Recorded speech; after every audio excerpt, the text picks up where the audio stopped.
I am a full-time student, and I also work in a pharmacy. And it's relatively the beginning of the year right now. And for those who are in the middle class, that means deductibles and premiums. Yes. Now, the EpiPen, for example, back in 2006, 2007, was around $90.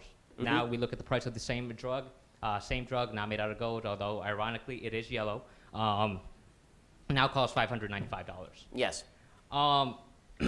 In light of yesterday's debate with Mr. Sanders and Mr. Cruz, how should we take care of these insanely huge deductibles? There's people that cannot afford life-saving medication like the EpiPen, which helps with allergies. If not setting a price range, if not importing drugs from Canada.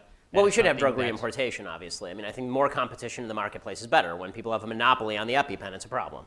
And a big issue with this is that the open market has caused this patent system where any pharmaceutical company, Mylan, Perrigo, et cetera, no, this is a serious issue. This is a very serious issue, yeah. What is your suggestion to resolve the growing cost of life-saving drugs? Yeah, I mean, I think that as populations grow, the period of patent exclusivity is going to have to shrink.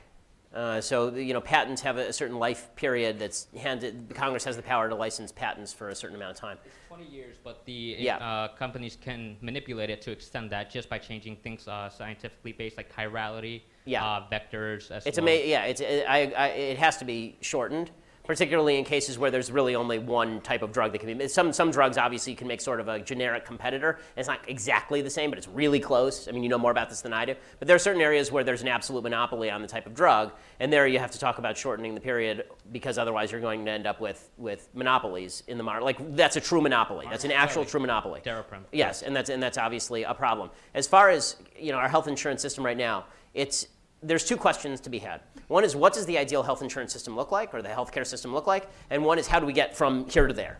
And those are not the same question. And I think people tend to conflate the two. So, for example, there's a lot of people right now who have pre-existing conditions. And when I say free market, people think, oh, I'm going to immediately throw them off their insurance, and that means that they're going to die in the streets because I'm saying free market.